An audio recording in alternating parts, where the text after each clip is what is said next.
Well, ladies and gentlemen, welcome to the content patch for the 10th of June 2013. My name is TotalBiscuit with today's gaming news and comment. Coming up in the show, Desilets suing Ubisoft wants the rights to 1666. We'll be talking a little bit about that later on in the show. Interplay purchases the Freespace IP for $7,500, i.e. less than the cost of a small car. Gameplay designer for CD Projekt RED will be releasing a full combat rebalance mod for Witcher 2. State of Decay becomes the second fastest selling Xbox Live Arcade game to date, and Ubisoft claims you shouldn't write off the Wii U just yet. All this in the OC Remix track of the day is coming your way right about now. In May, we discussed the story of Desilets, a former Ubisoft designer responsible for Assassin's Creed who ended up with THQ and then ended up back with Ubisoft after THQ's dissolution and the purchase of IP rights by Ubisoft. We also reported that he had been unceremoniously fired and escorted from the building and is now suing for IP rights as well as damages.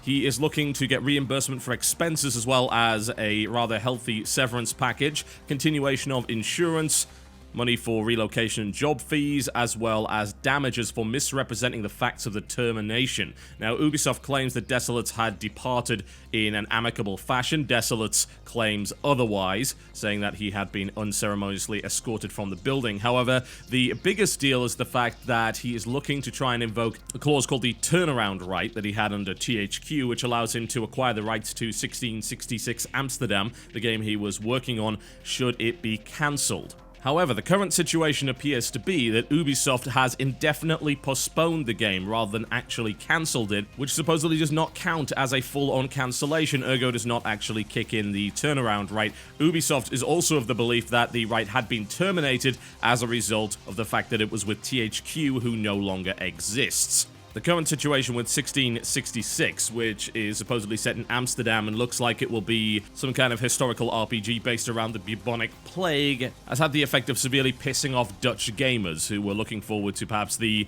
biggest game set in their home country ever released. This whole sordid tale is really just that. The notion that this guy left Ubisoft and then was brought back to Ubisoft as a result of acquiring the company he was then working for, then had the rights to the game taken away from him, and then the game was put on indefinite hold to try and prevent this so-called turnaround right and have the IP returned to its original owner. The interesting thing about it is that Ubisoft's CEO, Yves Guillemot, claimed that he actually loved the IP and was interested in conducting the development of it.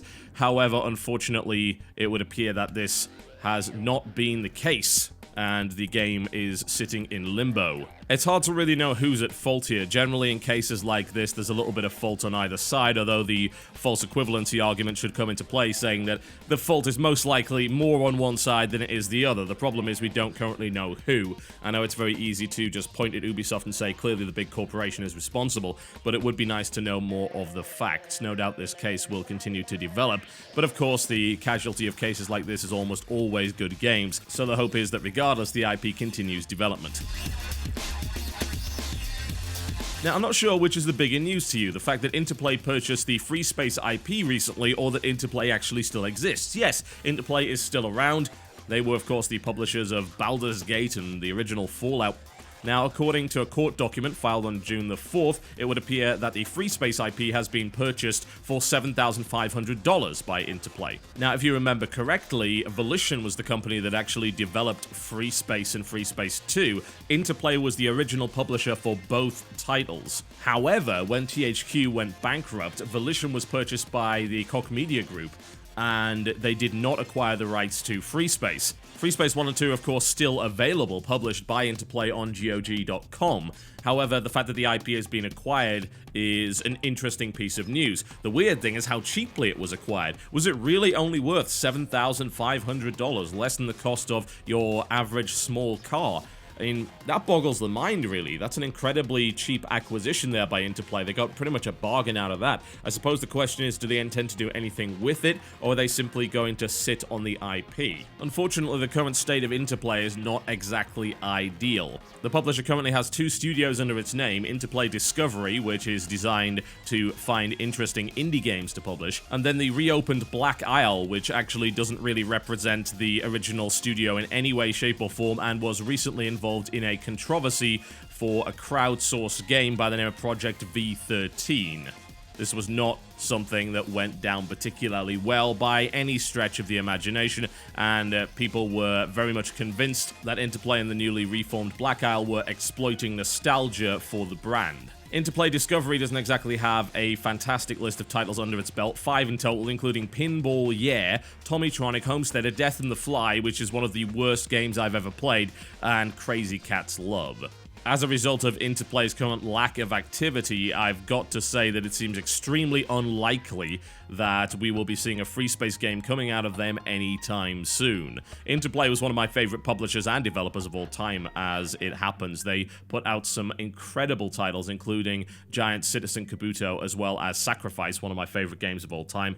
I mean, they have an incredible list of titles. Unfortunately, it's been a long time since they've really released anything good, and the Interplay that we know today is very much a shadow of its former self. The spirit of Interplay lives on in Exile Entertainment, which is, of course, run by the guy that founded it in the first place, Brian Fargo. Here's an interesting little bit of news, especially if you happen to be interested in The Witcher 2. So, there's a guy whose name I cannot pronounce, but I'm going to attempt to anyway. His modding scene nickname is Flash, not to be confused with the pro gamer. His real name is ludicrously complicated, and I'm going to assume it's Andrzej Kwiatkowski. Something along those lines. So, he was a former modder for The Witcher. He was brought onto CD Projekt RED as a gameplay designer for The Witcher 2, and in his off time, he's been working on a mod that tweaks the combat for Witcher 2, which for a lot of people was the weakest part of the game. Witcher 2, of course, widely regarded as one of the best CRPGs we've had in quite some time. However, some people didn't like the combat. I personally thought it was pretty good, but it turns out that this guy thought it could be better, and he's coming out with a mod called Full Combat Rebalance 2. Now, in his own words, the purpose of the mod is to increase Geralt's responsiveness and mobility. The effects are as follows. He can parry attacks while he's walking and running, which actually has a brand new set of animations to allow that to happen. He reacts faster to keyboard and gamepad buttons. Active Block was replaced by Active Quen. During heavy battle, Geralt uses pirouettes and focus. New animations there. So, just looking to improve the overall feel of the combat. The difficulty levels have been rebalanced. Geralt doesn't bump away from opponents' swords when his attacks are parried, which allows quick continuation of the attack sequence, so overall speeding up the whole thing. Opponents explode when particular attacks are used, including Igni, so that's always nice. And elixirs have a negative influence. That's going to be coming out in the next 2 weeks. It's really interesting to see a studio actually supporting this, because this is something they actually announced and said, hey, look, a guy that's actually been developing for us is also making a mod to improve a game that we created. And we're going to promote that. We're going to actually say, yeah, you know what, our combat could be better. And we're going to let someone release something for free that gives you the option of trying out a new rebalanced combat system. That is cool as hell. It really, really is. CD Projekt are, of course, one of the more forward-thinking studios, even if they sometimes make PR missteps. I'm looking at you, the GOG shutdown rumor, or April Fools, or whatever the hell you want to call it. And not only are they a studio that's focused on PC development, but they're also a studio that when they do port to consoles, they do it right. The porting issue still exists. Some people don't seem to realize this. I guess it's not something that really gets a lot of attention. We always look at bad PC ports, but there are such things as bad console ports as well. There are plenty of examples of that, but The Witcher 2, when ported to the 360, was one of the best ports that has ever been done because they took the time to make it work. So I'm hugely into what CD Projekt has to offer, quite frankly. I'm looking forward to actually trying this mod out in a game that I just haven't had the time to really finish yet. I need to sit down and beat that thing, but it's definitely not a short one. We expect to be learning an awful lot more about The Witcher 3 Wild Hunt this week at E3. The highly anticipated zombie survival game State of Decay was released on Xbox Live this week, surprising considering that there were rumors that it would be delayed several more. It looks like it was pushed through and the approvals were all put into place, and is now reporting that it has sold over 250,000 copies, making it, in this period of time, the second fastest Xbox Live game of all time, just behind 360 Minecraft. The title has garnered good reviews across the board, although there are complaints about camera and frame rate issues, no doubt caused by the fact that the 360 is getting on in years. There is a PC version of the game reported to be in development, however, it has by no means been finished yet, and there is no announced date for it. We should not, however, expect it anytime soon, it would appear. It's a shame, actually, because this game looks pretty damn good. It really, really does. It's a single-player title that is focused on zombie survival, the construction of a kind of fortress town, as well as raiding missions and acquiring NPCs and so on and so forth. It looks extremely interesting, and I'm looking forward to seeing it on PC. And now that we're kind of getting into the twilight years of the console, it's intriguing to see that we get these really big Xbox Live releases that could, quite frankly, be very easily sold as full $60 box copies. It's not entirely outside the realms of possibility that the best years may still be to come with the Xbox 360, considering that Microsoft recently stated that they expect the lifespan of the 360 to go on for another 5 years. Due to the lack of backwards compatibility, I would say they're pretty much right in that respect, and it's going to be an awfully slower transition process between the current and next generation of console. So we may very well see the best things yet to come on these machines, especially on Xbox Live Arcade. With a large installed user base, it seems to make sense to release games there, as well as on Steam, rather than risking full boxed releases, or indeed jumping immediately over to the next gen of consoles. Some of the best games to ever come out for the Wii, for instance, did come out in the twilight years of its life, even though it is not a dead machine as of yet. So congratulations to the guys over at Undead Labs for the current success with this. I'm looking forward to playing it when it comes over to PC. And finally, only 11 minutes in, we're already pretty much done with it. It's the calm before the storm, folks. It's E3 week. That means that there's really no news popping out at all. We will be seeing an awful lot more of that starting tomorrow.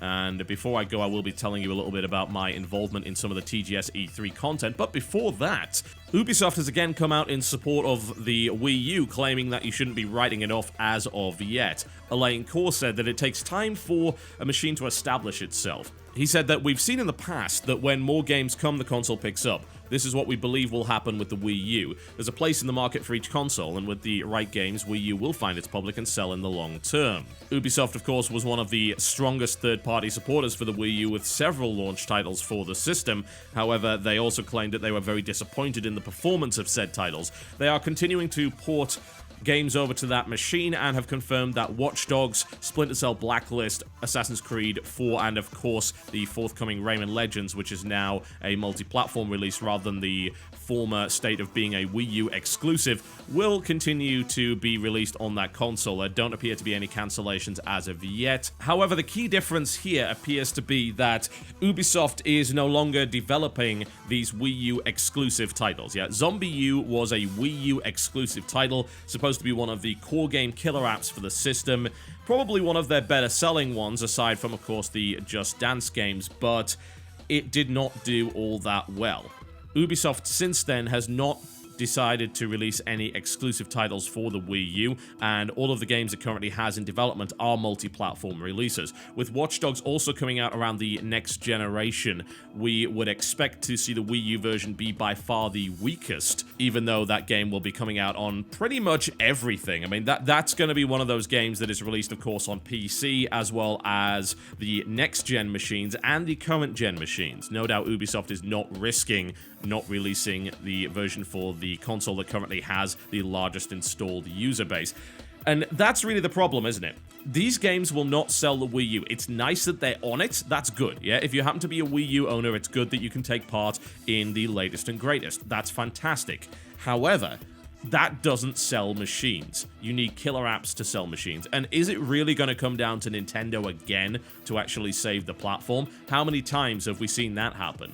And the DS is a prime example of that. The 3DS is also a great example of that. The reason the 3DS is doing well now is because of strong first-party releases. The reason the original DS started to do well was because of Nintendogs. I mean, that was the system seller for ages.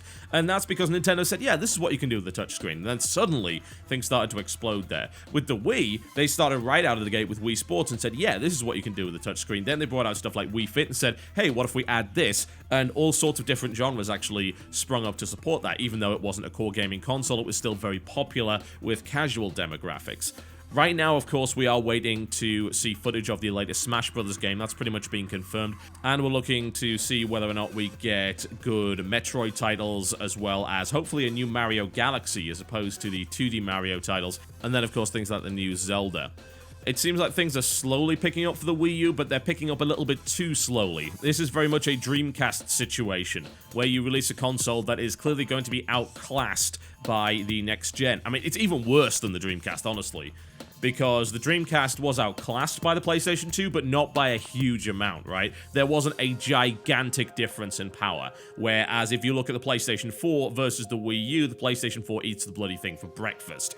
So this is a worrying time, I feel, for Nintendo, but I mean, Ubisoft isn't wrong, yeah? The guy isn't wrong. He's saying that if there are good games for the system, people will pick it up. Yes, that's why it confuses me greatly that Microsoft decided not to focus on that at all. Games are what sell systems, not cable box integration. Yeah, oh well. Now, before I go on to the OC Remix track of the day, I'd like to tell you a little bit about what I'm doing with TGS for E3. Now, TGS will be doing a live stream alongside the Microsoft conference. What they will be doing is they will be commenting over the conference and interjecting, and also will be having a post-show analysis. I will be part of the post-show analysis. That will be going on at 10:30 PDT. That being 1:30 in the afternoon on the East Coast, that being 6:30 in the British Isles, 7:30 Central European Summertime, 8:30 Eastern European Summertime. That will be over on twitch.tv/thegamestation, and you should also expect to see a VOD of that available on youtube.com/thegamestation. I'm still deciding on whether or not I want to try and do my own stream, kind of riffing over the content, but we will see. I'll keep an eye on it. Obviously, E3 is going to be an interesting week, very busy. You can expect, of course, to see content patch focused on E3 news. There may even be shorter episodes that come out multiple times a day, depending on whether or not there is enough interesting stuff going on. Now, to the OC Remix track of the day. This one has been thrown at me by an awful lot of people. Unsurprisingly, someone finally decided to take on the mammoth task of doing a remix, or indeed in this case a cover, of a track from Bastion, very specifically Setting Sail Coming Home, which is the rather famous end theme from the game. This is an a cappella remix of it by Andrew McLaren, David Lane, Dorothy Hayden, Ryan Billington, and Square Law. Now, I'd like you to judge this one for yourself, because I'm in two minds as to whether or not I actually think this is particularly good. I think it's very technically proficient, but they're taking on a song that is very, very difficult to beat. So, judge for yourself. Available for download in the description below this video for free. This is a cappella from Bastion. Thank you very much for watching, folks, and I'll see you next time. I set my sail, fly the wind, it will take me back to my home, sweet home. Lie on my back, clouds are making way for me. I'm